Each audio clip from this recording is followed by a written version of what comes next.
Sir ಹೇಗಿದೆ ದಾವಣಗೆರೆ ದಕ್ಷಿಣ ಜೊತೆಗೆ Bagalkot youngster ಆಗಿ ಸಮರ್ಥ ನುಗ್ತಿದ್ದಾರೆ, ಇಡೀ ಸರ್ಕಾರ ಅವ್ರ ಜೊತೆಗೆ ನಿಂತಿದೆ. ವಿ ಆರ್ ಶ್ಯೂರ್ ಇಲ್ಲಿ ಸಮರ್ಥ ಅಲ್ಲಿ ನಮ್ಮ ಚಂದ್ರು ಗೆಲ್ತಾರೆ ಸಂದರ್ಭದಲ್ಲಿ ಬಯಸ್ತೀನಿ.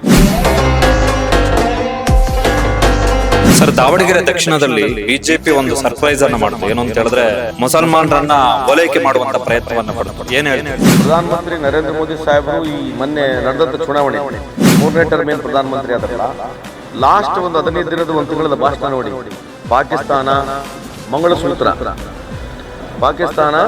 ಮಂಗಳಸೂತ್ರ ಮುಸ್ಲಿಮ್ ಕೊಟ್ಟಿಲ್ಲ, ಮುಸ್ಲಿಮ್ಸ್ ಓಟ್ ಅವರಿಗೆ ಡೈವರ್ಟ್ ಆಗಲಿ ಅನ್ನೋ ಉದ್ದೇಶಕ್ಕೆ ಮಾತಾಡ್ತಾರೆ. ಅವ್ರ ಐಡಿಯಾಲಜಿನೇ ಮುಸ್ಲಿಮ್ಸ್ ವಿರುದ್ಧ. ಪ್ರಧಾನಿ ಮೋದಿ ಅವರು ಇನ್ನೊಂದು ಫೇಮಸ್ ಸ್ಪೀಚ್ ಇದೆ ಮುಸಲ್ಮಾನ ಕಮ್ಯುನಿಟಿಯ ಬಗ್ಗೆ. ಬಟ್ಟೆ ಬಣ್ಣ ನೋಡಿ ನಾನು ಇವ್ರು ಯಾರು ಅಂತ ಹೇಳಬಲ್ಲೆ ಅಂತ ಹೇಳ್ಬೋದು. ದಾವಣಗೆರೆ ದಕ್ಷಿಣದಲ್ಲಿ ಈಗ ಬಿಜೆಪಿ ತೋರಿಸ್ತಾ ಇರುವಂತ ಈ ಅಕ್ಕರೆ ಪ್ರೀತಿ ಕನಿಕರದ ಟ್ರಾಪ್ ನ ಒಳಗಡೆ ಏನಾದ್ರೂ ಬೀಳುತ್ತೆ ಅಂತ ಹೇಳಿ ಅನಿಸ್ತಾ ಇದೆಯಾ ಸರ್? ಬೇರೆ ಸ್ಟೇಟ್ ಆಗಲಿ ಸೆಂಟ್ರಲ್ ಆಗಲಿ ಒಂದೇನೋ ಮಾನದಂಡಗಳು ಸಬ್ಜೆಕ್ಟ್ ಬೇಕು, ಅವು ಯಾವ ಇರೋದಿಲ್ಲ. ಕಾಂಟ್ರವರ್ಸಿ ಸರ್, ದಾವಣಗೆರೆ ದಕ್ಷಿಣದಲ್ಲಿ ಮರಾಠ ವೋಟ್ಗಳು ಕೂಡ ಒಂದಷ್ಟು ನಿರ್ಣಾಯಕ, ಅಂದ್ರೆ ಒಂದು ಮೆಜಾರಿಟಿ ಆಫ್ ವೋಟ್ಸ್ ಇದಾವೆ. ಯಾವ ರೀತಿ ಅದನ್ನು ಟ್ಯಾಕಲ್ ಮಾಡ್ತೀರಿ? ಇಷ್ಟು ವರ್ಷ ಅದು ಬಿಜೆಪಿಯ ವೋಟ್ ಬ್ಯಾಂಕ್ ಆಗಿತ್ತು. ಸೊ ಕಾಂಗ್ರೆಸ್ ಪಾರ್ಟಿ ಸಿಂಹಪಾಲ್ ಯಾವಾಗಲೂ ನಮ್ಮ ಸಮಾಜಕ್ಕೆ ಒಂದೇ ಅಲ್ಲ, ನಮ್ಮ ಸಮಾಜಕ್ಕೆ ಕೂಡ ಬಹಳ ಅವಕಾಶ ಕೊಟ್ಟಿದೆ, ಟಿಕೆಟ್ಗಳು ಕೊಟ್ಟಿದ್ದಾರೆ, ಜೊತೆಗೆ ಮಿನಿಸ್ಟರ್ ಕೂಡ ಮಾಡಿದ್ದಾರೆ. ಎಂ.ಐ. ಸದಾ ಮಿನಿಸ್ಟರ್ ಹೇಳಿ. ತುಂಬಾ ಚಿಕ್ಕವರಲ್ಲ, ತುಂಬಾ ದೊಡ್ಡವರಲ್ಲ ಒಬ್ಬ. ಆದ್ರೆ ಸಮರ್ಥ ವಿಚಾರಕ್ಕೆ ಬಂದಾಗ ಒಬ್ಬ ಇಂಥ ಯುವಕರು ರಾಜಕಾರಣಕ್ಕೆ ಬರುವಂತದ್ದು, ಸಕ್ರಿಯವಾಗುವಂತದ್ದನ್ನ ನೀವು ಯಾವ ರೀತಿಯಾಗಿ ನೋಡ್ತೀವಿ?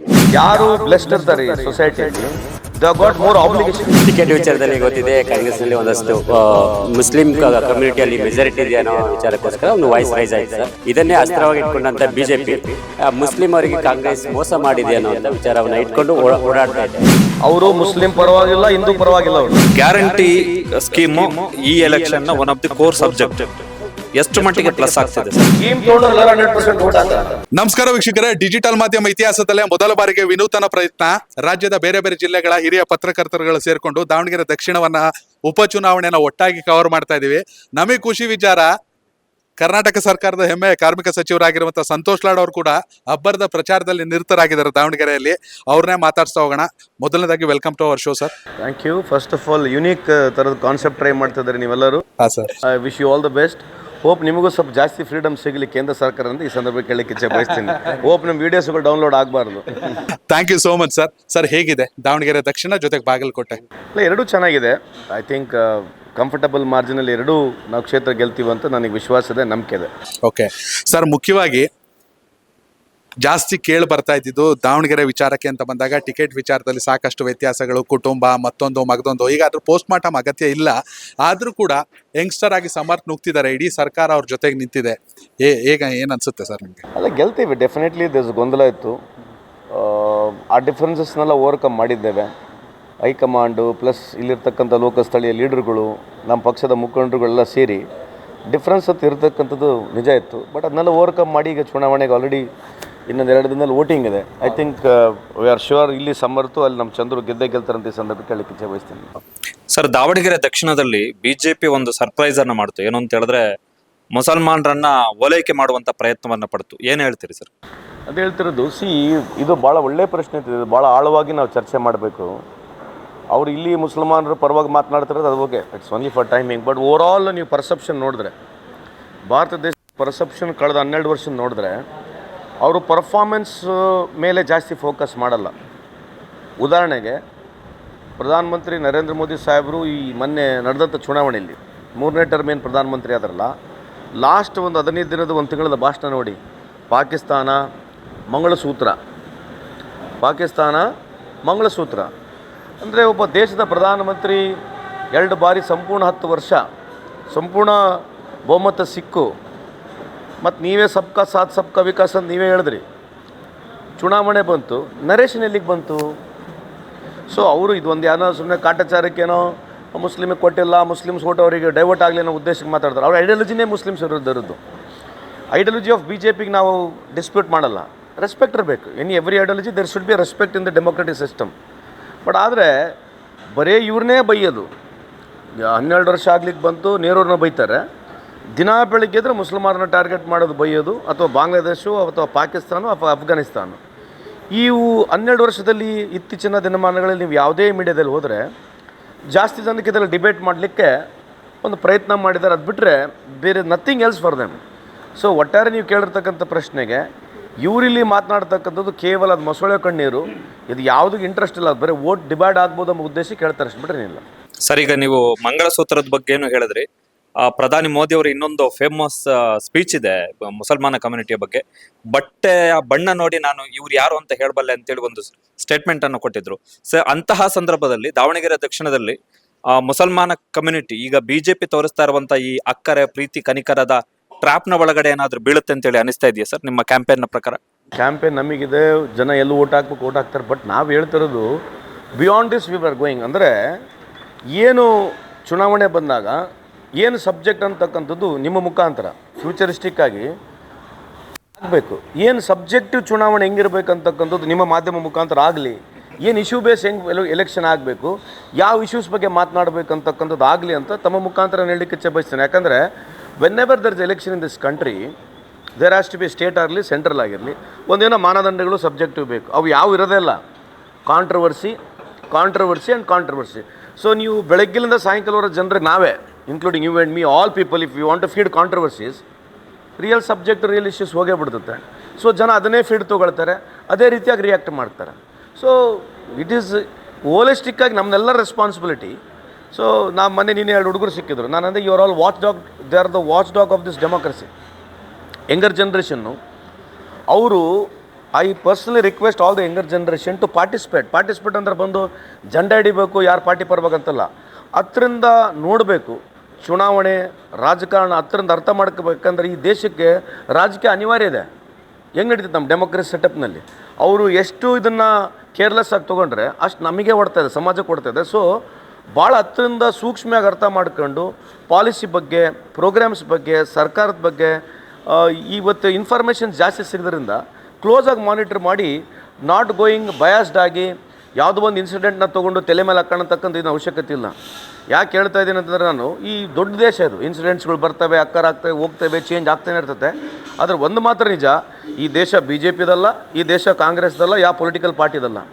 So people should use their brain, knowledge and wisdom, then only decide rather than going on controversies ಅಂತ ಈ ಸಂದರ್ಭಕ್ಕೆ ಕೇಳಲಿಕ್ಕೆ ಇಚ್ಛೆ ಬಯಸ್ತೀನಿ. ಸರ್, ದಾವಣಗೆರೆ ದಕ್ಷಿಣದಲ್ಲಿ ಮರಾಠ ಓಟ್ಗಳು ಕೂಡ ಒಂದಷ್ಟು ನಿರ್ಣಾಯಕ, ಅಂದ್ರೆ ಒಂದು ಮೆಜಾರಿಟಿ ಆಫ್ ವೋಟ್ಸ್ ಇದಾವೆ. ಯಾವ ರೀತಿ ಅದನ್ನು ಟ್ಯಾಕಲ್ ಮಾಡ್ತೀರಿ? ಇಷ್ಟು ವರ್ಷ ಅದು ಬಿಜೆಪಿಯ ವೋಟ್ ಬ್ಯಾಂಕ್ ಆಗಿತ್ತು. ಈ ಸಲ ನೀವೇನಾದರೂ ಆ ಕಡೆ ಧುಮುಕಿ ಅದನ್ನ ಗ್ರಾಬ್ ಮಾಡೋದ ಕೆಲಸ ಮಾಡ್ತೀರಾ ಅಂತ ಹೇಳ್ತೀವಲ್ಲ, ನೀವು ಕೇಳಿ ಒಳ್ಳೆ ಪ್ರಶ್ನೆ ಇದೆ. ಕಾಂಗ್ರೆಸ್ನ ಯಾಕೆ ಐಡಿಯಾಲಜಿಕಲಿ ಲೈಕ್ ಮಾಡಬೇಕಂತಂದರೆ, Congress is one particular party that has taken every micro minority also into consideration. ಇವಾಗಲೇ ಇತಿಹಾಸ ತೆಗೆದು ನೋಡಿರಿ, ಜೈನ್ ಸಮುದಾಯ ಇರ್ಬೋದು, ಸಣ್ಣ ಸಮುದಾಯ ಇದ್ದರೂ ಕೂಡ ನಾವು ಬೀಂಗ್ ಮರಾಠ, ಸೊ ನನಗೆ ಮಿನಿಸ್ಟರ್ ಮಾಡಿದ್ದಾರೆ. ಮೊದಲು ನನಗಿಂತ ಮುಂಚೆ ಎಮ್ ಐ ಗೋರ್ಪಡಿರಿದ್ರು, ಅದಕ್ಕಿಂತ ಮುಂಚೆ ಮೋರೆಯವರಿದ್ದರು. ಮೋಳೆ ಸಾಹೇಬ್ರಿಗೆ ಬಿ ಜೆ ಪಿಯಲ್ಲಿ ಎಮ್ ಎಲ್ ಸಿ ಆಗಿದ್ದಾರೆ, ನಮ್ಮ ನಾಯಕರು, ನಮ್ಮ ಸಮಾಜ ನಾಯಕರವರು. ಅವ್ರಿಗೆ ಆ ಟೈಮ್ ಕಾಂಗ್ರೆಸ್ ಟಿಕೆಟ್ ಕೊಟ್ಟಿವಿ. ಶ್ರೀನಿವಾಸ್ ಮಾನೆಯವರು ಕೊಟ್ಟಾರೆ, ವೆಂಕಟರಾವ್ ಗೋರ್ಪಡ್ರು ಕೊಟ್ಟಾರೆ, ಗೋಟ್ನೇಕರ್ ಕೊಟ್ಟಾರೆ, ಕಾಕಾ ಸಾಹೇಬ್ ಪಾಟೀಲ್ ಕೊಟ್ಟಾರೆ, ನನಗೆ ಕೊಟ್ಟಾರೆ, ಅಂಜಲಿ ನಿಂಬಲ್ಕರ್ ಕೊಟ್ಟಾರೆ. ಸೊ ಕಾಂಗ್ರೆಸ್ ಪಾರ್ಟಿ ಸಿಂಹಪಾಲ್ ಯಾವಾಗಲೂ ನಮ್ಮ ಸಮಾಜಕ್ಕೆ ಒಂದೇ ಅಲ್ಲ, ನಮ್ಮ ಸಮಾಜಕ್ಕೆ ಕೂಡ ಭಾಳ ಅವಕಾಶ ಕೊಟ್ಟಿದೆ, ಟಿಕೆಟ್ಗಳು ಕೊಟ್ಟಿದ್ದಾರೆ, ಜೊತೆಗೆ ಮಿನಿಸ್ಟರ್ ಕೂಡ ಮಾಡಿದ್ದಾರೆ. ಎಮ್ ಐ ಗೋರ್ಪಡ್ರು ಸದಾ ಮಿನಿಸ್ಟರ್ ಇದ್ದರು. SR ಮೋರೆ ಸಾಹೇಬರು ಧಾರವಾಡನಾಗಿದ್ದರು. ಸೊ ಮರಾಠ ಸಮಾಜ ಜೊತೆಗೆ ಬೇರೆ ಎಲ್ಲ ಸಣ್ಣ ಸಮಾಜಕ್ಕೆ ಕೂಡ ಕಾಂಗ್ರೆಸ್ ಗುರುತಿಸಿದೆ, ಟಿಕೆಟ್ ಕೊಟ್ಟಿದೆ. ಅದಕ್ಕೆ ಅಂಬೇಡ್ಕರ್ ಸಾಹೇಬ್ರು ಹೇಳೋದು, ನೀವು ಎಷ್ಟೇ ಭಾಷಣ ಮಾಡಿ ವೋಟ್ ಬ್ಯಾಂಕ್ ಮಾಡೋದಕ್ಕಿಂತ ಆ ಸಮಾಜಗಳಿಗೆ ಅಧಿಕಾರ ಕೊಡಬೇಕು ಅನ್ನೋದಕ್ಕೆ ಅಂಬೇಡ್ಕರ್ ಸಾಹೇಬ್ರು ಹೇಳಿರ್ತಕ್ಕಂಥ ವಾದನ ಕಾಂಗ್ರೆಸ್ ಪಕ್ಷ ನಂಬುತ್ತೆ. ನಾವು ಸೋತರೂ ಪರವಾಗಿಲ್ಲ, ಕೆಲವು ಟೈಮ್ ಟಿಕೆಟ್ ಕೊಡ್ತೀವಿ. ಆ ವಿಶ್ವಾಸ ಇರೋದ್ರಿಂದ ನಮ್ಮ ಸಮಾಜದ ಮುಖಂಡರಲ್ಲಿ ಮನವಿ ಮಾಡ್ತಕ್ಕಂಥದ್ದು, it's a more of A secular party. ಈ ಪಾರ್ಟಿನ ಬೆಂಬಲಿಸಬೇಕು. ನಾನು ಹೋಗಿ ಅವರ ಮನವಿ ಕೂಡ ಮಾಡ್ಕೊಂಡಿದ್ದೀನಿ. ನನಗೆ ವಿಶ್ವಾಸ ಇದೆ, ಈ ಬಾರಿ ಒಟ್ಟಾರೆ ಬರೀ ಮರಾಠ ಸಮಾಜ ಅಂತಕ್ಕಂಥದ್ದಲ್ಲ, ಈ ಭಾಗದಲ್ಲಿ ಹಾಗೂ ನಮ್ಮ ಬಾಗಲಕೋಟೆ ಭಾಗದಲ್ಲಿ, ದಾವಣಗೆರೆ ಭಾಗದಲ್ಲಿ ಪ್ರೋಗ್ರೆಸಿವ್ ಆಗಿರ್ತಕ್ಕಂಥ ಕಾಂಗ್ರೆಸ್ ಪಕ್ಷದ ವಿಚಾರ ಕಾರ್ಯಕ್ರಮಗಳನ್ನ ಕೈ ಹಿಡಿತಾರಂತ ಈ ಸಂದರ್ಭ ಕೇಳಿಕೆ ಇಚ್ಛೆ ಬಯಸ್ತೇನೆ. ಸರ್, ಈ ಒಂದು ಕ್ಯಾಬಿನೆಟ್ಲಿ ತುಂಬ ಪಾದರಸದಂತೆ ಕೆಲಸ ಮಾಡ್ತಿದ್ದೀರಿ. ಹಾಗಂತೇಳಿ ತುಂಬ ಚಿಕ್ಕವರಲ್ಲ, ತುಂಬ ದೊಡ್ಡವರಲ್ಲ ನೀವು. ಆದರೆ ಸಮರ್ಥ ವಿಚಾರಕ್ಕೆ ಬಂದಾಗ ಒಬ್ಬ ಇಂಥ ಯುವಕರು ರಾಜಕಾರಣಕ್ಕೆ ಬರುವಂಥದ್ದು, ಸಕ್ರಿಯವಾಗುವಂಥದ್ದನ್ನ ನೀವು ಯಾವ ರೀತಿಯಾಗಿ ನೋಡ್ತೀರಿ ಅನ್ನೋದು? ಅವರಿಗೆ ಈಸ್ ಬ್ಲೆಸ್ಡ್ ಬೈ ಡೆಸ್ಟಿನಿ. ನಾನು ಕೂಡ ಬ್ಲೆಸ್ಡ್ ಬೈ ಡೆಸ್ಟಿನಿ ಇದ್ದೀನಿ. We have to accept it. ಯಾರು ಬ್ಲೆಸ್ಡ್ ಇರ್ತಾರೆ ಈ ಸೊಸೈಟಿಯಲ್ಲಿ, ದೇ ಗಾಟ್ ಮೋರ್ ಆಬ್ಲಿಗೇಷನ್. ಎಲ್ಲ ವರ್ಗದಲ್ಲಿ ಒಬ್ಬ ಫಿಲ್ಮ್ ಆ್ಯಕ್ಟರ್ ಇರ್ಬೋದು, ಬಿಸ್ನೆಸ್ ಮ್ಯಾನ್ ಇರ್ಬೋದು, ಏನೋ ಯಾರೇ ಒಬ್ಬ ಮನುಷ್ಯ, if is blessed with destiny, I am proud to say that I am blessed with destiny. ಯಾಕಂದರೆ I always feel myself I am a lucky rascal also. ಯಾಕಂದರೆ ಡಿಫರೆನ್ಸ್ ಆಫ್ ಆಪರ್ಚುನಿಟಿ ಭಾಳ ಇದೆ. ನೀನು ನನ್ನ ಜಾಗದಲ್ಲಿದ್ದರೆ ನನಗಿನ್ನ 10 ಟೈಮ್ನ ಬೆಟರ್ ಮಾಡ್ತಿದ್ದೆ ಅವನು, ಯಾರಿಗೆ ಗೊತ್ತು? I don't know whether I am really putting my effort, but sincerely, since he has been blessed by destiny and this opportunity, I personally feel, he is an youngster ಅದು ಸಮಾಜಕ್ಕೆ ಒಂದು ಆಬ್ಲಿಗೇಷನ್ ಆಗಿ ತೊಗೊಂಡು, compulsion ಆಗಿ ತೊಗೊಂಡು, responsible ಆಗಿ ತೊಗೊಂಡು ಈ ಆಪರ್ಚುನಿಟಿ ಅವ್ರು ಖಂಡಿತವಾಗಿ ಯೂಸ್ ಮಾಡ್ತಾರೆ ಅಂತ ನಂಬಿಕೆ ಇದೆ. ಸೊ ಸಮರ್ಥಕ್ಕೆ ಕೊಟ್ಟಿರ್ತಕ್ಕಂಥ ಆಪರ್ಚುನಿಟಿ ಜನರು ಕೂಡ ಅವ್ರಿಗೆ ಆಶೀರ್ವಾದ ಮಾಡಿ ಕೊಟ್ಟರೆ ನಮ್ಮ ಸರ್ಕಾರ ಬೇರೆ ಇದೆ. And is an youngster, is very highly qualified also, and he comes from a legacy of a family. ಭಾಳಷ್ಟು ಜನರು ನೀವು ಭಾಳ ವರ್ಷ ರಾಜಕಾರಣದಲ್ಲಿದ್ದಾಗ ನಿಮ್ಗೆ ಆ್ಯಂಟಿ ಇನ್ಕಂಬರೆನ್ಸಿ ತಪ್ಪು ಮಾತಾಡ್ತಕ್ಕಂಥ ಸಹಜ ಇದೆ. But the amount of contribution done by the Shamanur family here is seen, ಕಣ್ಣಿಗೆ ಕಾಣುತ್ತೆ. ಮಾಡಿಲ್ಲ ಅಂತಲ್ಲ, ಅವ್ರ ಫ್ಯಾಮಿಲಿ ಶಾಮ್ನೂರ್ ಸಾಹೇಬರು is not there with us, is passed away. Mallanna ಆಗಿರಲಿ, ಈಗ ನಮ್ಮ ಪ್ರಭಾ ಅಕ್ಕ ಆಗಿರಲಿ, ಹಾಗೂ ಈಗ ಇವರು ಫ್ಯಾಮಿಲಿ ಮಾಡಿರ್ತಕ್ಕಂಥದ್ದು ಸೇವೆ ಇದೆ. ಸೊ ಜನರು ಅದನ್ನ ಕನ್ಸಿಡರ್ ಮಾಡ್ತಾರೆ, ಅವ್ರಿಗೊಂದು ಅವಕಾಶ ಸಿಗುತ್ತೆ. ಆ್ಯಂಡ್ ಐ ಆಮ್ ಶ್ಯೂರ್ ಅವನಿಗೆ ಸಿಕ್ಕಿರ್ತಕ್ಕಂಥ ಅವಕಾಶ ಸಾರ್ವಜನಿಕರಲ್ಲಿ ಮುಂದೆ ಬರ್ತಕ್ಕಂಥ is an youngster, Gen Z politician ಆಗ್ತಾನೆ. I think is 26-27 years old. He could be the first Gen Z politician in our state at very young level. ನಾನು ಅವ್ರ ವಯಸ್ಸಿಗೆ ನಾನು MLA ಆಗಿದ್ದೆ. I personally feel that he will do justification ಅಂತ ಈ ಸಂದರ್ಭಕ್ಕೆ ಹೇಳಕ್ಕೆ ಬಯಸ್ತೇನೆ. ಟಿಕೆಟ್ ವಿಚಾರದಲ್ಲಿ ಗೊತ್ತಿದೆ, ಕಾಂಗ್ರೆಸ್ನಲ್ಲಿ ಒಂದಷ್ಟು ಮುಸ್ಲಿಂ ಕಮ್ಯುನಿಟಿಯಲ್ಲಿ ಮೆಜಾರಿಟಿ ಇದೆ ಅನ್ನೋ ವಿಚಾರಕ್ಕೋಸ್ಕರ ಒಂದು ವಾಯ್ಸ್ ರೈಸ್ ಆಯಿತು ಸರ್. ಕೊನೆಗೆ ಸಮರ್ಥ ಅವರಿಗೆ ಟಿಕೆಟ್ ಆಯಿತು. ಇದನ್ನೇ ಅಸ್ತ್ರವಾಗಿ ಇಟ್ಕೊಂಡಂಥ BJP ಮುಸ್ಲಿಂ ಅವರಿಗೆ ಕಾಂಗ್ರೆಸ್ ಮೋಸ ಮಾಡಿದೆ ಅನ್ನೋವಂಥ ವಿಚಾರವನ್ನು ಇಟ್ಕೊಂಡು ಓಡಾಡ್ತಾ ಇದೆ. ಇಲ್ಲಿ ನಿಜವಾಗ್ಲೂ ಸರ್ ಮೋಸ ಮಾಡಿರೋದು BJPನ ಕಾಂಗ್ರೆಸ್ ಅನ್ನೋದು? ಮೋಸ ಮಾಡ್ತಕ್ಕಂಥದ್ದು BJP. ಯಾಕೆ ಹೇಳ್ತೇನೆ ಕೇಳ್ರಿ, ಅವರು ಮುಸ್ಲಿಂ ಪರವಾಗಿಲ್ಲ, ಹಿಂದೂ ಪರವಾಗಿಲ್ಲ. ಅವರು ಹಿಂದೂ ಪರವಾಗಿ ಯಾಕಿದ್ದಾರೆ? ಆಯಿತು, ಹಿಂದೂ ಪರವಾಗಿ ಮಾತನಾಡ್ತಾರೆ, ಆಯ್ತು ಮಾತಾಡ್ರಿ. ಏನು ಹಿಂದೂ ಪರವಾಗಿ ನೀವು ಮಾತನಾಡ್ತಿದ್ರೆ ನೀವೇನು ಮಾಡಿದಿರಿ 12 ವರ್ಷದಲ್ಲಿ? ಎಲ್ಲರಿಗೂ ಸೇಮ್ ಸ್ಕೀಮ್ ಇದೆ. ಈ ದೇಶದಲ್ಲಿ ಸಂವಿಧಾನ ಇದೆ, ಎಲ್ಲ ರಾಜ್ಯಗಳಲ್ಲಿ ಅವರು ಇದ್ದಾರೆ, ಕೆಲವು ರಾಜ್ಯಗಳಲ್ಲಿ ನಾವಿದ್ದೀವಿ. ಭಾರತ ಸರ್ಕಾರ ಕಳೆದ 12 ವರ್ಷ ನಡೆದಾರೆ. ನೀವು ಹಿಂದೂ ತಾನೇ? ನೀವು ಹಿಂದೂ, ನಾನು ಹಿಂದೂ. ಏನಿದೆ ಸ್ಪೆಷಲ್ ಸ್ಕೀಮ್ ಏನಿದೆ ನಮಗೆ ಹೇಳು. ಈಗ ಇಲ್ಲಿ ಭಾಳಷ್ಟು ಜನ ಹಿಂದೂಗಳಿದ್ದಾರೆ, ಅಲ್ಲಿ ಬಡವ ಹಂಗೆ ಇದ್ದಾನೆ. ಬಿಹಾರ್ನಲ್ಲಿ ಇವತ್ತು ಪರ್ ಕ್ಯಾಪಿಟಲ್ ಇನ್ಕಮು 60,000 ಇದೆ. ಅಂದರೆ ಒಬ್ಬ ಮನುಷ್ಯನ ವರ್ಷಕ್ಕೆ ಆದಾಯ 60,000 ಇದೆ. ಅದು ಮತ್ತು ಇಂದಿರಾ ಗಾಂಧಿ ಸ್ಕೀಮ್ ಬಿಟ್ಟು, ಇಂದಿರಾ ಗಾಂಧಿ ಸ್ಕೀಮ್ ಏನಿತ್ತಂದರೆ widow pension, old age pension, ಅಂಗವಿಕಲರ ಮಾಸಾಸನ, ಫ್ರೀ ರೇಷನು ನಾವು ಅವಾಗಲಿಂದ ಕೊಡ್ತಾಯಿದ್ದೀವಿ. ಇವರು 30 ವರ್ಷ ಇದೇ ರಾಜ್ಯದಲ್ಲಿ ಇವರೇ ಆಡಳಿತದಲ್ಲಿದ್ದಾರೆ. ಯಾರು? BJP ಅವರು. ಯಾಕೆ ಮತ್ತೆ ಇಷ್ಟು ಪೋರ್ ಐತೆ? ಅಲ್ಲಿ ಕೂಡ ಹಿಂದೂಗಳು ಇದಾರಲ್ಲ, ಅವ್ರು ಅಗ್ಲಾಗ್ಲ ಕೆಲಸ್ತಾ ಇದಾರಲ್ಲ, ಹಿಂದೂಗಳು ಅವ್ರಿಗೆ ಗೆಲ್ಲಿಸಿದಾರೆ ತಾನೆ. ಮೆಜಾರಿಟಿ ಬಿಹಾರ್ನಲ್ಲಿ ಹಿಂದೂ ಪಾರ್ಟಿ ಅಂತ ಇವರೇ ಕನ್ಸಿಡರ್ ಮಾಡ್ಕೊಂಡು ಇವರೇ ಗೆದ್ದು ಬಂದಿದ್ದಾರೆ. ಮತ್ತು ಬಿಹಾರ್ನ ಯಾಕೆ ಇಲ್ಲಿ ಎಲ್ಲರ ಮನೆ ಬಂಗಾರ ತಟ್ಟಿ ಇರಬೇಕಲ್ಲ? ಎಲ್ಲ ಹಿಂದೂಗಳ ಮನೆ ಬಂಗಾರ ತಟ್ಟಿ ಇರಬೇಕಾಗಿತ್ತಲ್ಲ, ಯಾಕಿಲ್ಲ? ಹಿಂದೂ ಅಂತಕ್ಕಂಥದ್ದು ವೋಟ್ ಬ್ಯಾಂಕ್ ಅಷ್ಟೇ ಇವರಿಗೆ. ಹಿಂದೂ ಪರ ಮಾತಾಡಿದ ತಕ್ಷಣ ಹಿಂದೂಗಳ ಬಗ್ಗೆ ಈ ಥರ ಹೇಳ್ಬಿಟ್ಟು Hindu I am proud Hindu. ನಮ್ಮ ಹಿಂದೂ ರಿಲಿಜನ್ ಏನಿದೆಯಲ್ಲ, ಇದು ವಾಸುದೇವ ಕುಟುಂಬ ಅಂತಕ್ಕಂಥ ರಿಲಿಜನ್. ಇದು ಇಡೀ ಪ್ರಪಂಚ ನಮ್ಮದು. ಇದರಲ್ಲಿರ್ತಕ್ಕಂಥ ಎಲ್ಲ ಮಾನವರು ನಮ್ಮ ಫ್ಯಾಮಿಲಿ ಅಂತೇಳಿರ್ತಕ್ಕಂಥದ್ದು ಮೊದಲನೇ ರಿಲಿಜನ್ ಇಡೀ ಪ್ರಪಂಚಕ್ಕೆ, ಅದು ನಮ್ಮ ಹಿಂದೂ. ಇವರು ಹಿಂದೂ ಧರ್ಮನ ಯಾರೇ ಬೈಲಿಗೆ ಒಯ್ದಿದ್ದಾರೆ ಅಂತಂದರೆ ಬಸ್ ಸ್ಟ್ಯಾಂಡ್ನಾಗ ಹತ್ತೋದು, ಮುಸಲ್ಮಾನರನ್ನು ಬೈಯೋದು. ಅದು ನಮ್ಮ ಹಿಂದೂ ಧರ್ಮ ಅಲ್ಲ. ಯಾರು ಫೆನಿಟಿಕ್ ಇದ್ದಾರೆ, ಯಾರು ರೆಡಿಕಲ್ ಇದ್ದಾರೆ, ಅವ್ರ ಬಗ್ಗೆ ನಾವು ಸಮರ್ಥನೆ ಮಾಡ್ಕೊಳಂಗಿಲ್ಲ. ಆದರೆ ನಮ್ಮ ರಿಲಿಜನ್ನು ಎತ್ಕೊಂಡು ಬೇರೆ ರಿಲಿಜನ್ಗೆ ಬೈದರೆ ನಮ್ಮ ರಿಲಿಜನ್ ದೊಡ್ಡದಾಗತ್ತಾ? ನಮ್ಮ ರಿಲಿಜನ್ ಬಗ್ಗೆ ಒಳ್ಳೇದು ನಾವು ಮಾತಾಡ್ಬೋದು. ಯಂಗ್ಸ್ಟರ್ಸ್ಗಳು ರಾಮಾಯಣ ಬಗ್ಗೆ ಮಾತಾಡ್ರಿ, ಮಹಾಭಾರತ ಬಗ್ಗೆ ಮಾತನಾಡ್ರಿ, ಫಿಲಾಸಫರ್ಸ್ ಬಗ್ಗೆ ಮಾತಾಡ್ರಿ. ನಮ್ಮ ವೇದಗಳು ಏನು ಹೇಳಿದ್ದಾವೆ, ಗ್ರಂಥಗಳು ಏನು ಹೇಳಿದ್ದಾವೆ, ಋಗ್ವೇದ ಏನು ಹೇಳಿದೆ, ಆ ವೇದಗಳ ಬಗ್ಗೆ ನಾವು ಮಾತನಾಡಿದ್ರೆ ನಮ್ಮದು ಫ್ರೀ ಸ್ಪಿರಿಟ್ ಇರ್ತಕ್ಕಂಥ religion, it's a way of living ಇರ್ತಕ್ಕಂಥ ನಮ್ಮದು. ನಾನು ಹೇಳಿರ್ತಕ್ಕಂಥ ಸುಪ್ರೀಂ ಕೋರ್ಟ್ ಹೇಳಿರ್ತಕ್ಕಂಥದ್ದು, ಅದಾದ ಮೇಲೆ ಸ್ಟ್ಯಾಂಪ್ ಮಾಡಿರ್ತಕ್ಕಂಥದ್ದು ಪ್ರಧಾನಮಂತ್ರಿ ಮೋದಿಯವರು. ಯಾರು? ಪ್ರಧಾನಮಂತ್ರಿ ಮೋದಿಯವರು. ಇವತ್ತು ನಿಮಗೆ ರಾಮಾಯಣ ಮಹಾಭಾರತ ಏನೋ ಹೇಳಿರೋರು, ಇದು ಮಿಸ್ಟ್ರಿ ಸ್ಟೋರೀಸ್ ಅಂತ ಹೇಳಿದ್ದಾರೆ, ಮೈಥಾಲಜಿಕಲ್ ಸ್ಟೋರಿ ಅಂತ ಹೇಳಿದ್ದಾರೆ ಅವರು. ನಾನು ಹೇಳಿಲ್ಲ. ಯಾರೋ ಕಾಂಗ್ರೆಸ್ನವರು ಮೈಥಾಲಜಿಕಲ್ ಸ್ಟೋರಿ ಅಂತ ಹೇಳಿದರೆ ಇಷ್ಟೊತ್ತಿಗೆಲ್ಲರು ನಮಗೆ ಚುರ್ಮಾನೆ. ಇವ್ರು ಹೇಳ್ಬಿಟ್ಟು ಮೋದಿಯವರು ಇವತ್ತು ರಾಮಾಯಣ ಮಹಾಭಾರತ ಮೈಥಾಲಜಿಕಲ್ ಸ್ಟೋರಿ ಅಂತ ಹೇಳಿದ್ದಾರೆ. ಇವತ್ತು ಯಾರನ್ನ BJP ಅವರು ಒಂದು ಮಾತು ಕೇಳ್ತಾರಾ? ಇವತ್ತು ಹಿಂದೂ ಅಂತಕ್ಕಂಥ ಭಾಳ ದೊಡ್ಡ ಪ್ರಶ್ನೆ. ನಮಗೆ ಸೆಂಟಿಮೆಂಟ್ಸ್ ಇದೆ. ರಾಮಾಯಣ ಮಹಾಭಾರತ ಅಂತಕ್ಕಂಥದ್ದು ನಾನು ಹುಟ್ಟಿದಲ್ಲಿಂದಾನೆ, within the womb of the mother only we understand Ramayana Mahabharata in whatever capacity we have got. ಅದಕ್ಕೆ ಇವತ್ತು ಇವರೆಲ್ಲರೂ ಹೋಗಿಬಿಟ್ಟು ಅದು ಮೈಥಾಲಜಿಕಲ್ ಸ್ಟೋರಿ ಅಂತ ಹೇಳಿದ್ರು. ಯಾರು ಪ್ರಶ್ನೆ ಕೇಳಂಗಿಲ್ಲ ಅವರಿಗೆ. ಮತ್ತು ಹೆಂಗೆ ಮತ್ತಿದು? ಇವ್ರು ಏನನ್ನು ಹೇಳ್ಬೋದು. ಆಮೇಲೆ ಒಂದು ಹಿಂದೂ ಅಂತ ಇವ್ರೇನು ಒದರಾಡ್ತಾರಲ್ರಿ. ಬಾಂಗ್ಲಾದೇಶ್ ವಿಷಯ ಹೇಳ್ತೀನಿ ನಿಮಗೆ, ಯಾಕಂದರೆ ಬೇಕು ನೀವು ಕೇಳಿದರೆ. ಕಳೆದ 12 ವರ್ಷದಲ್ಲಿ ಗುಸ್ಪೇಟಿ ಅಂತ ಹೇಳ್ತಾರೆ. ಅಂದರೆ ಇನ್ಫ್ಲೇಟ್ ಆಗಿರ್ತಕ್ಕಂಥವ್ರು, ಇನ್ಫ್ಲೇಷನ್ ಮಾಡ್ಕೊಂಡು ಬಂದಿರೋದು, ಒಳಗೆ ತೂರು ಬಂದಿರತಕ್ಕಂಥವ್ರು ಗುಸ್ಪೇಟೆ ಅಂತ ಹೇಳ್ತಾರೆ. ನುಸುಳುಕೋರ್. ಇವರು ಗುಸ್ಪೇಟೆ ಹಾಕು ಹಠಾದ ಹೆಂಗೆ ಓ ಕರ್ದ ಹೆಂಗೆ ಅಂತ ದಿನ ಬೆಳಗ್ಗೆ ಅಮಿತ್ ಶಾ ಸಾಹೇಬರು ಮಾತಾಡ್ತಾರೆ. ನಾನು ಹೇಳಿದ್ದಲ್ಲ, ಪಾರ್ಲಿಮೆಂಟ್ನಲ್ಲಿರ್ತಕ್ಕಂಥ ರೆಕಾರ್ಡ್ 2004ರಿಂದ 2014ವರೆಗೆ ನಾವು 75ರಿಂದ 80,000 ಜನನಷ್ಟು ಇಲ್ಲಿಂದ ಡಿಪೋರ್ಟ್ ಮಾಡಿ ಕಳಿಸಿದ್ದೇವೆ. ಇಲ್ಲಿಗೆ ಬಾಂಗ್ಲಾದೇಶಕ್ಕೆ ಕಳಿಸಿದ್ದೀವಿ. 12 ವರ್ಷ ಸರ್ಕಾರ ಇವ್ರದ್ದು. ಇಲ್ಲಿವರೆಗೆ 5,000 ಜನ ಕೂಡ ಇವರು ಡಿಪೋರ್ಟ್ ಮಾಡಿಲ್ಲ. ಮತ್ತು ಇವರೇ ಹೇಳ್ತಾರೆ ಗುಸ್ಪೇಟೆ ಇದ್ದಾರೆ, ನಾವು ಗುಸ್ಪೇಟೆ ಮುಗಿಸ್ಬಿಡ್ತೀವಿ, ಗುಸ್ಪೇಟೆ ಮುಗಿಸ್ತೀವಿ ಅಂತ ಇವರು ಹೇಳ್ತಾರೆ. ಅದಕ್ಕೆ ಬಾಂಗ್ಲಾದೇಶದಲ್ಲಿ ಮೊನ್ನೆ ಹಿಂದೂಗಳು ಅತ್ಯಾಚಾರ ಆಯಿತು, ಕೊಲೆ ಆಯಿತು. ಇವರು ಬಾಂಗ್ಲಾದೇಶಿಗೆ 5,000 ಟನ್ನಷ್ಟು ಡೀಸೆಲ್ 52 ರೂಪಾಯಿ ಕೊಡ್ತಾರೆ. ಅಲ್ಲಿ ಇದೇ ಅದಾನಿ ಅಲ್ಲಿ ಹೋಗಿ ವ್ಯವಹಾರ ಮಾಡ್ತಾನೆ. ಇಲ್ಲ ವ್ಯವಹಾರ ಮಾಡ್ತಾನೆ, ಬಾಂಗ್ಲಾದೇಶನ ವ್ಯವಹಾರ ಮಾಡ್ತಾನೆ. ಹೈಯೆಸ್ಟ್ ಪವರ್ ಪರ್ಚೇಸ್ ಅಗ್ರಿಮೆಂಟ್ ಅವನದೇ ಇರೋದು. ಅದಾನಿ ಯಾರು ಪರವಾಗಿರೋದು? ಅಲ್ಲೋಗಿ ಯಾಕೆ ವ್ಯವಹಾರ ಮಾಡ್ತಾನೆ?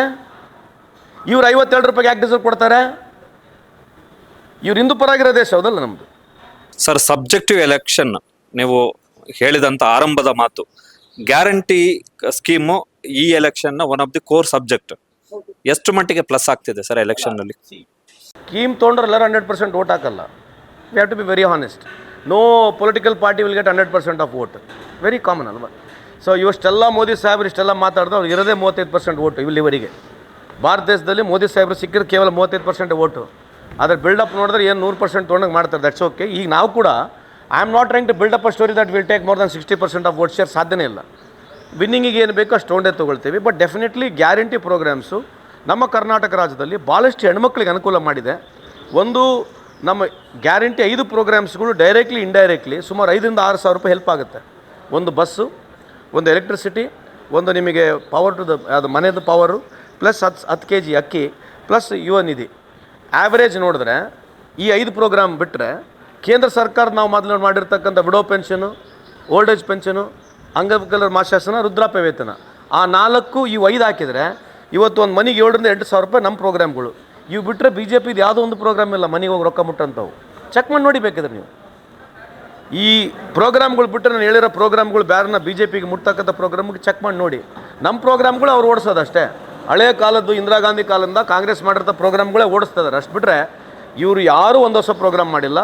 ಇವರು ಸ್ವಚ್ಛ ಭಾರತ್ ಅಂತ ಹೇಳಿದ್ರು, 100 ಸ್ಮಾರ್ಟ್ ಸಿಟಿಗಳು ಅಂತ ಹೇಳಿದ್ರು, 2 ಕೋಟಿ ಕೆಲಸ ಕೊಡ್ತೀವಿ ಅಂತ ಹೇಳಿದ್ರು. ಇವತ್ತೆಲ್ಲನ ಮೇಕ್ ಇನ್ ಇಂಡಿಯಾ ಬಗ್ಗೆ ಎಲ್ಲನ ಮಾತಿದೆಯಾ ನಿಮಗೆ?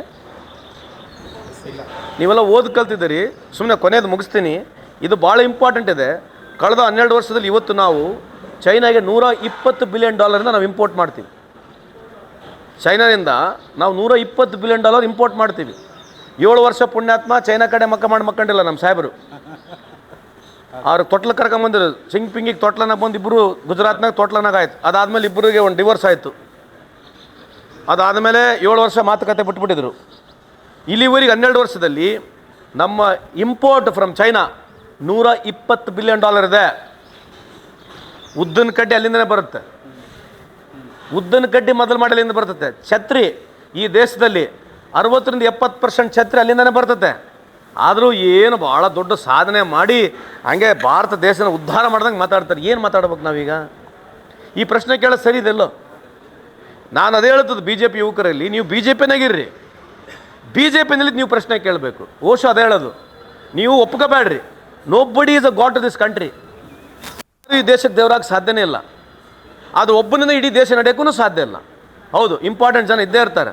ಆದರೆ ಅವ್ರು ಹೇಳಿದ್ದೆಲ್ಲ ಬ್ಲೈಂಡಾಗಿ ಫಾಲೋ ಮಾಡಿದ್ರೆ ಅರ್ಥನೇ ಇಲ್ಲ. ಪ್ರಶ್ನೆ ಕೇಳಬೇಕು. ನಾಳೆ ನಾನು ಕಾಂಗ್ರೆಸ್ನಾಗ ಪ್ರಶ್ನೆ ಕೇಳಬೇಕು, ನೀವು ಬಿ ಜೆ ಪಿಗಿದ್ದು ಪ್ರಶ್ನೆ ಕೇಳಬೇಕು. I request every citizen to understand. ನಾವೇನು 100% ಪರ್ಫೆಕ್ಟ್ ಇದೀವಿ ಅಂತ ಹೇಳಲ್ಲ. ಇವರು 500% ಪರ್ಫೆಕ್ಟ್ ಇದೀವಿ ಅಂತ ಇವರು ಜನಕ್ಕೆ ದಿನ ಬೆಳಗ್ಗೆ ಹೇಳ್ಕೊಂಡು ಹೋಗ್ತಾರೆ. ಇಷ್ಟೇ ಒಂದು ಪ್ರಶ್ನೆ, $120 ಬಿಲಿಯನ್ ಹೆಂಗೆ ಡಿಫಿಸಿಟ್ ಆದರೆ ನೀವು ಮೇಕ್ ಇನ್ ಇಂಡಿಯಾ ಅಂತ ನೀವು ಪ್ರಾರಂಭ ಮಾಡಿದ್ರಿ. ಮೇಕ್ ಇನ್ ಇಂಡಿಯಾನಾಗ ಏನು ಮಾಡಿದಾರೆ ಅಂತ ಮೋದಿಯವರೆಲ್ಲ ಹೇಳ್ತಾರೆ. ಈಗ ನಡೀತಾ ಇದಲ್ಲ ಈಗ ಚುನಾವಣೆ, ಮೇಕ್ ಇನ್ ಇಂಡಿಯಾನಾಗ ಏನು ಮಾಡಿದ್ವಿ ಅಂತ ಯಾರು ಬಿ ಜೆ ಪಿ ಭಾಷಣ ಹೇಳ್ತಾರೆ. ಭಾಷಣದಾಗ ಎಲ್ಲ ಒಬ್ರು ಕೇಳಿ, ಸರ್ ಇಷ್ಟೆಲ್ಲ ನೀವು ಮಾತಾಡ್ತಿದ್ದೀರಿ, ಮೇಕ್ ಇನ್ ಇಂಡಿಯಾ ಬಗ್ಗೆ 1-2 ಮಾತು ಹೇಳಿ ಅಂತ ಹೇಳ್ರಿ. ಪುಸ್ತಕಂತ ಬಾಯಿ ತೆಗೆಯಲ್ಲ. ಸರ್ ನೀವು ಬಂದಾಗ ನಮಗೆ $20 $1 ಕೊಡ್ತೀವಿ ಅಂತ ಹೇಳಿದ್ರಿ, ನೀವು $20 $1 ಕೊಡ್ತೀವಿ ಅಂತ ಹೇಳಿದ್ರಿ. ಎಲ್ಲ ನಾವು ಒಂದು ಸ್ವಲ್ಪ ಡಾಲರ್ ಕೊಡಿಸ್ತೀರಿ ಅಂತ ಸರ್, ನಾನು $90 ಕೊಡ್ತೀನಿ, $1 ಕೊಡ್ತೀರಿ ಅಂತ ಕೇಳ್ರಿ. ಪುಸ್ತಕಂತ ಮಾತಾಡಲ್ಲ. ಸರ್ ನೀವು ಬರೋಕ್ಕಿಂತ ಮುಂಚೆ ಈ ದೇಶದಲ್ಲಿ 55 ಲಕ್ಷ ಕೋಟಿ ಸಾಲ ಇತ್ತು, ಇವತ್ತು 225 ಲಕ್ಷ ಕೋಟಿ ಸಾಲ ಇದೆ ಸರ್, ಕಿಸಕ್ಕಂತ ಮಾತಾಡಲ್ಲ. ಏನು ಮಾತಾಡೋಕೆ ಬಂದೀವಿ ಹತ್ರ ನಾವು? ರೈತರ ಸಾಲ ಮನ್ನಾ ಮಾಡ್ತೀವಿ ಅಂತ ಹೇಳಿದ್ರು ಸರ್, ಅದ್ರ ಬಗ್ಗೆ ಸ್ವಲ್ಪ ಎಲ್ಲ ಮಾತಾಡ್ತೀರಾ? ರೈತರ ಆದಾಯ ದುಪ್ಪಟ್ಟು ಮಾಡ್ತೀವಿ ಅಂತ ಹೇಳಿದ್ರು. ಆಮೇಲೆ ನಾವು ನಮ್ಮ ಹೆಂಡ್ರು ಮಕ್ಕಳೆಲ್ಲ ನಾವು ಬುಲೆಟ್ ಟ್ರೈನ್ ಟಿಕೆಟ್ ತೊಗೊಂಡು ಕೂತ್ಕೊಂಡ್ಬಿಟ್ಟಿವಿ. ನಮ್ಮ ಮನೆಗೆ ಬುಲೆಟ್ ಟ್ರೈನ್ ಅದು ಹೆಂಗೆ ಟಿ ವಿಯಾಗ ತೋರಿಸ್ಬಿಟ್ರೆ ಅಂದ್ರೆ ನಮ್ಮ ಮನೆಯಿಂದ ಹೋಗ್ಬಿಟ್ಟಿದ್ದಾವಲ್ಲ ಬುಲೆಟ್ ಟ್ರೈನು. 100 ಸ್ಮಾರ್ಟ್ ಸಿಟಿ ಹೆಂಗಿತ್ತು ಅಂತಂದ್ರೆ ನಾನು ಏನೋ ಅಮೇರಿಕ ಇದ್ದಂಗೆ ತೋರಿಸ್ಬಿಟ್ರು. ಆಮೇಲೆ ಡಿಮಾನಿಟೇಷನ್, ಏನು ಡಿಮಾನಿಟೇಷನ್ ಅರ್ಭಟ ನೋಡ್ಬೇಕು. ಅಬ್ಬಬ್ಬಬ್ಬಬ್ಬಬ್ಬ, ಅದ್ರಾಗ ಚಿಪ್ ಅಲ್ಲಿರ್ತತೆ, ಚಿಪ್ ಇಲ್ಲಿರ್ತತೆ, ಚಿಪ್ ಅಲ್ಲಿರ್ತತೆ, 100 ಅಡಿ ಕೆಳಗಿಟ್ರು ಚಿಪ್ ಇರ್ತಂತೆಲ್ಲ ಟಿ ವಿಯಾಗ ತೋರಿಸಿದ್ರು. ಎಲ್ಲೈತೆ ಇವತ್ತು 200,000 ರೂಪಾಯಿ ನೋಟ್ ಎಲ್ಲಿದೆ ನಿಮ್ಮದು? 2,000 ರೂಪಾಯಿ ನೋಟ್ ಎಲ್ಲಿದೆ? 2,000 ರೂಪಾಯಿ ನೋಟ್ ಇಲ್ಲೇ ಇಲ್ಲ. 5 ವರ್ಷ ಆಯ್ತು, 6 ವರ್ಷ ಆಯ್ತು, 2,000 ರೂಪಾಯಿ ನೋಟ್ ಇಲ್ಲ. ಇವತ್ತು 500 ರೂಪಾಯಿ ನೋಟು ಸಿಗಲ್ಲ ನಿಮಗೆ. ಸ್ವಲ್ಪ ತಡ್ಕೊಳ್ಳಿ, 500 ರೂಪಾಯಿ ನೋಟು ಸಿಗಲ್ಲ. ಇದ್ರ ಬಗ್ಗೆ ಎಲ್ಲಿ ಚರ್ಚೆನೇ ಇಲ್ಲ. ಆ ದುರಂಧರ್ ಪಿಕ್ಚರ್ ಮಾಡಿ ಜನಕ್ಕೆ ಸುಳ್ಳು ಹೇಳ್ತಾ ತೋರಿಸ್ತಾ ಇದ್ದಾರೆ. ಆ ದುರಂಧರ್ ಪಿಕ್ಚರ್ನಾಗಿ 4 ವಿಲನ್ಗಳಿದ್ದಾರೆ. 2014 ಇಸ್ವಿನೆಲ್ಲ ಸತ್ತೋಗಿರೋದು ಅವರು. ಇವರು 2016 ಇಸ್ವಿನಾಗ ಇವ್ರು ಪಾಕಿಸ್ತಾನ ಹೋದವರು. ಯಾರು? ಮೋದಿ ಸಾಹೇಬರು ಪಾಕಿಸ್ತಾನಿಗೆ ಹೋಗಿ ನವಾಜ್ ಶರೀಫ್ ಜೊತೆ ಕೂತ್ಕೊಂಡು ಅವ್ರ ತಾಯಿಗೆ ಹೋಗಿ ಶಾಲ ಹಾಕಿ, ನಾನೆಲ್ಲ ಅವ್ರ ಟ್ವೀಟ್ ಇದೆ, ಬೇಕಾದ್ರೆ ಚೆಕ್ ಮಾಡಿ ನೋಡ್ರಿ. ಯಾರ್ದು? ಮೋದಿ ಸಾಹೇಬ್ರ ಟ್ವೀಟ್ ಇದೆ, ಅವ್ರದ್ದು ಫೋಟೋ ಇದೆ. ಸರ್ಪ್ರೈಸ್ ವಿಸಿಟ್ ಲಂಡನ್ನಿಂದ ಹೋಗ್ಯಾರ. ಅದೇನು ಪ್ರೋಟೋಕಾಲ್ ಪ್ರಕಾರ ಅಲ್ಲ. ಇದ್ರ ಬಗ್ಗೆ ಎಲ್ಲಿ ಚರ್ಚೆ ಅಲ್ಲ. ಇವರು ಅಫ್ಘಾನಿಸ್ತಾನ ಬಗ್ಗೆ ಉಲ್ಟಾ ಮಾತಾಡ್ತಿದ್ರು. ಈಗ ಅಫ್ಘಾನಿಸ್ತಾನ ಜೊತೆ ಭಾಳ ಲವ್ ಇದೆ. ಅಫ್ಘಾನಿಸ್ತಾನ ಫಾರಿನ್ ಮಿನಿಸ್ಟರ್ ಇಲ್ಲಿ ಬಂದ್ಬಿಟ್ಟು ನಾನು ಪ್ರೆಸ್ ಮೀಟ್ ಮಾಡೋಕ್ಕಲ್ಲಿ ಯಾರು ಹೆಣ್ಮಕ್ಳು ಇರಬಾರ್ದು ಅಂತ ಹೇಳ್ತಾನೆ. ನಾವು ಒಪ್ತೀವಿ ಅದನ್ನು. ಏನು ನಮ್ಮ ಹೆಣ್ಮಕ್ಳು ಅಂದರೆ ದೇವರು, ಲಕ್ಷ್ಮೀ, ಸರಸ್ವತಿ, ನಮ್ಮ ಮಾತೆಯವರು ಅಂತ ಭಾರಿ ದೊಡ್ಡ ಭಾಷಣ ನೋಡ್ಬೇಕು. ಅಬ್ಬಬ್ಬಬ್ಬ, ಅರ್ಭಟದ ಭಾಷಣ ಅವ್ರದ್ದು. ಹೆಣ್ಮಕ್ಳಂದ್ರೆ ಹೆಂಗೆ, ಹೆಣ್ಮಕ್ಳಂದ್ರೆ ಹಿಂಗೆ. ಅವನು ಕೆಲಸಕ್ಕೆ ಬರ್ದು ಒಬ್ಬ ಫಾರಿನ್ ಮಿನಿಸ್ಟರು ನಮ್ಮ ದೇಶಕ್ಕೆ ಬಂದು ನಾನು ಮಾಡೋ ಪ್ರೆಸ್ ಮೀಟ್ನಾಗೆ ಹೆಣ್ಮಕ್ಳು ಇರಬಾರ್ದು ಅಂತಂದರೆ, ಆ ಪ್ರೆಸ್ ಮೀಟ್ನಾಗ ಯಾರು ಹೆಣ್ಮಕ್ಳು ಇರಲಿಲ್ಲ. ಆ ದೇಶದಲ್ಲಿ ಹೆಣ್ಮಕ್ಳಿಗೆ ಓದೋಕ್ಕೆ ಅವಕಾಶ ಕೊಡಲ್ಲ. ಎಲ್ಲಿ? ಅಫ್ಘಾನಿಸ್ತಾನ. ನೀವು ಅಗಲಾಗಲ ಹೋಗ್ಲಿ ಅವ್ರ ಹತ್ರ ಅಪ್ಪಿಕೊಂತಿದ್ರಿ. ಆಯಿತು, ಪೊಲಿಟಿಕಲ್ ರೀಸನ್ಸ್ ಇರಲಿ, ನಾವು ಕಮೆಂಟ್ ಮಾಡ. ಬಟ್ ನೀವು ಹೇಳೋದು ಬಿಲ್ಡಪ್ ಹೆಂಗಿದೆ? ಏನು ಬಿಲ್ಡಪ್ ನೋಡ್ಬೇಕು ಇವ್ರು ಕೊಡೋ ಬಿಲ್ಡಪ್ಗಳು ನೋಡ್ಬಿಟ್ರೆ ಬಾ ಏನು ಹಂಗೆ ಬೇರೆ ರಾಷ್ಟ್ರಗಳಿಗೆಲ್ಲ ನಾವೇ ಇಲ್ಲಿಂದ ದಿಗ್ಮಂತಿಗೆ ಹಂಚ್ತೀವಿ ಅನ್ನಂಗೆ ತೋರಿಸ್ತಾರೆ. ಆಯಿತು, ಭೂಟಾನ್ ಎಲ್ಲಿದೆ? ಭೂಟಾನಿಗೆ ನಮ್ಮ ಸಂಬಂಧ ಹೆಂಗಿದೆ? ಶ್ರೀಲಂಕಾ ಜೊತೆ ನಮ್ಮ ಸಂಬಂಧ ಹೆಂಗಿದೆ? ಮಾಲ್ಡೀವ್ ಜೊತೆ ನಮ್ಮ ಸಂಬಂಧ ಹೆಂಗಿದೆ? ಬಾಂಗ್ಲಾದೇಶ ಜೊತೆ ನಮ್ಮ ಸಂಬಂಧ ಹೆಂಗಿದೆ? ಇರಾನ್ ಜೊತೆ ನಮ್ಮ ಸಂಬಂಧ ಹೆಂಗಿದೆ? ನೇಪಾಳ ಜೊತೆ ನಮ್ಮ ಸಂಬಂಧ ಹೆಂಗಿದೆ? ಎಲ್ಲನೂ ಸ್ವಲ್ಪ ಮಾತಾಡಿ ಕೇಳಿ ನೋಡೋಣ. ಸುಮ್ಮನೆ ವಿಶ್ವಗುರು ಎಲ್ಲಿದೆ? ಒಂದು ಮ್ಯಾಗ್ಝಿನ್ ಬಂದಿತ್ತು, times magazine, most powerful people in the world 100 ಜನದ ಹೆಸರಿದೆ. ಯಾವಾಗಲೂ ಭಾರತ ದೇಶದ ಒಬ್ಬರು ಹೆಸರಿರ್ತಿತ್ತು. ಈ ವರ್ಷ ಅದು ಹೆಸರು ಇಲ್ಲ. ಚೆಕ್ ಮಾಡಿ ನೋಡ್ರಿ. ಮತ್ತು ವಿಶ್ವಗುರು ಹೆಂಗಾಗ್ತೀರಿ ನೀವು? ವಿಶ್ವಗುರು ಹೆಂಗಾಗ್ತೀರಿ? ಸೊ ಅದಕ್ಕೆ ಈ ವಿಶ್ವಗುರು ಅಂತಕ್ಕಂಥ ಕಾನ್ಸೆಪ್ಟ್ ಕಂಪ್ಲೀಟ್ ಫೇಲ್ ಆಗಿದೆ. ಈ ದಿನಗಳಲ್ಲಿ ಅಸಲಿ ವಿಚಾರವಾದಂಥ ಮಾತುಕತೆನ ನೀವು ಚರ್ಚೆ ಮಾಡಿರಿ. ನೀವು 4 ಜನ ಸೇರಿದ್ದೀರಿ. ಒಂದಿಷ್ಟು ಮಾನದಂಡಗಳು ಇವು ಬಿಟ್ಟರೆ ಕಾಂಟ್ರವರ್ಸಿ ಕೇಳಲೇಬಾರ್ದು ಅಂತಕ್ಕಂಥದ್ದು. ಆ ರೀತಿ ಆದರೆ that will be more helpful. Executive ಆಗಿರಬೇಕು, ಇನ್ಫಾರ್ಮೇಟಿವ್ ಆಗಿರಬೇಕು. ಸ್ವಲ್ಪ ಮಟ್ಟಿಗೆ 10-20% ಇರಲಿ. ಬಟ್ ನಾವು ಎಲೆಕ್ಷನ್ ನರೇಷನ್ ಏನಿದೆ, ಇಟ್ ಇಸ್ ಓನ್ಲಿ ಆನ್ ಕಾಂಟ್ರವರ್ಸಿನೇ. ನಾವು ಇಡೀ ದೇಶದಲ್ಲಿ ಎಲೆಕ್ಷನ್ ನಾವು ಫೈಟ್ ಮಾಡಿದ್ರೆ ಕಾಂಟ್ರವರ್ಸಿ ಮೇಲೆ ಆಗಿಬಿಟ್ರೆ ಮತ್ತು ಸಾರ್ವಜನಿಕರ ತಪ್ಪೇನಿದೆ? ನಾವೆಲ್ಲ ತಪ್ಪು ಮಾಹಿತಿ ಕೊಡ್ತೀವಿ, ನಾನು ಸುಳ್ಳು ಹೇಳ್ತೀನಿ, ನೀವು ಸುಳ್ಳು ಹೇಳ್ತೀರಿ, ಅವರು ಸುಳ್ಳು ಹೇಳ್ತಾರೆ. ಈ ಥರ ಹೋದರೆ ಈ ಪ್ರಜಾಪ್ರಭುತ್ವ ವ್ಯವಸ್ಥೆಗೆ ದೊಡ್ಡ ವ್ಯಾಲ್ಯೂ ಉಳಿಯಂಗಿಲ್ಲ. ಯಾವ ಸರ್ಕಾರಗಳು ಬಂದರೆ ಏನಾಗೋದಿದೆ? ಸೊ ಸಬ್ಜೆಕ್ಟಿವ್ ಆಗಬೇಕು, ಫೋಕಸ್ಡ್ ಆಗಬೇಕು, ಪ್ರೋಗ್ರೆಸಿವ್ ಆಗಿರ್ಬೇಕಂತಕ್ಕಂಥದ್ದು ನನ್ನ ವಿಚಾರ. So I once again thank you. Sir ಕೊನೆಯದಾಗಿ ದಾವಣಗೆರೆ ದಕ್ಷಿಣ ಮತ್ತು ಬಾಗಲಕೋಟೆ ಮತದಾರರಿಗೆ ಏನು ಹೇಳಲಿಕ್ಕೆ ಇಷ್ಟಪಡ್ತೀನಿ? ಅಲ್ಲ, I appeal to the people. See, it's a very important election ಇದೆ ನಮಗೆ. ನಮ್ಮ ಸರ್ಕಾರ ಬೇರೆ ಇದೆ. ಸೊ ಡೆವಲಪ್ಮೆಂಟ್ ಆಗ್ಲಿಕ್ಕೆ ಒಂದು ಅವಕಾಶ ಇದೆ. ಅಲ್ಲಿನೂ ಯಂಗ್ಸ್ಟರ್ ಇದ್ದಾರೆ, ಇಲ್ಲಿನೂ ಯಂಗ್ಸ್ಟರ್ ಇದ್ದಾರೆ. ಒಂದು ಅವಕಾಶ ಕೊಟ್ಟರೆ ನನ್ನ ಪಕ್ಷದ ಪರವಾಗಿ ಎರಡೂ ಬಾಗಲಕೋಟೆ ಹಾಗೂ ನಮ್ಮ ದಾವಣಗೆರೆ ಮತದಾರರಲ್ಲಿ ಮನವಿ ಮಾಡ್ಕೊಳ್ತೀನಿ. ನಮ್ಮ ಕಾಂಗ್ರೆಸ್ ಪಕ್ಷದ ಅಭ್ಯರ್ಥಿಗಳಿಗೆ ತಾವು ಅವಕಾಶ ಮಾಡಿ ಆಶೀರ್ವಾದ ಮಾಡಬೇಕು. ನಮ್ಮ ಸರ್ಕಾರ ಇನ್ನು ಸಂಪೂರ್ಣ 2 ವರ್ಷದ ಅವಧಿಯಲ್ಲಿ ಇನ್ನೂ ಹೆಚ್ಚಿನ ಪ್ರಮಾಣದಲ್ಲಿ ನಾವು ಡೆವಲಪ್ಮೆಂಟ್ ಮಾಡಲಿಕ್ಕೆ ಅನುಕೂಲ ಆಗುತ್ತೆ. ತಮ್ಮ ಸಹಕಾರವನ್ನು ಕೋರ್ತಾ 2 ಮಾತನ್ನು ಮುಗಿಸ್ತೀನಿ. ನಮಸ್ಕಾರ ಸರ್. ತುಂಬಾ ಧನ್ಯವಾದಗಳು. ಕೇವಲ ದಾವಣಗೆರೆ ದಕ್ಷಿಣ ಮತ್ತು ಬಾಗಲಕೋಟೆಗೆ ಇಡೀ ವಿಶ್ವನ ಪರಿಚಯ ಮಾಡಿಸ್ಕೊಟ್ಬಿಟ್ರೆ. ವೀಕ್ಷಕರೇ, ಇದು ಕಾರ್ಮಿಕ ಸಚಿವರ ಮಾತು. ವಿಶೇಷವಾಗಿ ನೀವು 4 ಜನ, you can add still more. But I personally feel ಇರಲಿ, ಸ್ವಲ್ಪ ಮಟ್ಟಿಗೆ ಮಸಾಲ ಇರಬೇಕು, ಕಾಂಟ್ರವರ್ಸಿನೂ ಇರಬೇಕು. That's the way of life. But ಬರೀ ಕಾಂಟ್ರವರ್ಸಿನೇ ಆಗಬಾರ್ದು ಅಂತಕ್ಕಂಥದ್ದು ನನ್ನ ವಾದ. I am trying to be clear from my heart. ನಾನು ಇಂಟೆನ್ಷನ್ನು ಒಳಗಡೆ ನಾನೇನು ಅಲ್ಲಿ ಮುಚ್ಚಿಕೊಂಡು ಇಲ್ಲಿ ಮುಚ್ಚಿಕೊಂಡು ಮಾತಾಡ್ಲಿಕ್ಕೆ ಪ್ರಯತ್ನ ಮಾಡ್ತಿಲ್ಲ. I want to be very honest in my life time. It's not that ನಾವೇ ಭಾಳ ಗ್ರೇಟು, ನಮ್ಮದೇ ಗ್ರೇಟ್ ಅಂತ ಹೇಳಕ್ಕೆ ಹೋಗಲ್ಲ. But to the best of my knowledge and ability ನಾನು ಆಲ್ಮೋಸ್ಟ್ BJP ನಾವು ರೆಸ್ಪೆಕ್ಟ್ ಮಾಡಬೇಕು. BJP ಅವ್ರು ಯಾರು? They are part of our integral part of the system. BJP, JDS, CPM, CPI, independent, AAP, ನಾವೆಲ್ಲರೂ ಈ ದೇಶದಲ್ಲಿ ವ್ಯವಸ್ಥೆಯಲ್ಲಿ ಬಂದಿರತಕ್ಕಂಥದ್ದು ಬದಲಾವಣೆ ತರಲಿಕ್ಕೆ ತಾನೆ. How can we hate each other? ಏನೋ ರಾಜಕೀಯವಾಗಿ ಒಂದು ಸ್ವಲ್ಪ ಟೀಕೆ ಮಾಡ್ಬೋದು, but we utmost respect for every political party leader. ಆ ವ್ಯವಸ್ಥೆಯಲ್ಲಿ ನಾವು ಬೆಳಿಬೇಕಂತಕ್ಕಂಥದ್ದು ನನ್ನ ಒಂದು ಆಸೆ ಇದೆ. ಅದಕ್ಕೆ ನೀವೆಲ್ಲರೂ ಸಹಕರಿಸಬೇಕು, ಈ ರೀತಿಯಾದ ವಾತಾವರಣ ಡೆವಲಪ್ ಆಗಲಿ ಅಂತೇಳಿ ನಿಮ್ಮಲ್ಲಿ ಕೂಡ ಮನವಿ ಮಾಡಿಕೊಳ್ತೀನಿ. ನಮಸ್ಕಾರ. Thank you so much sir, ಒಳ್ಳೆಯದ.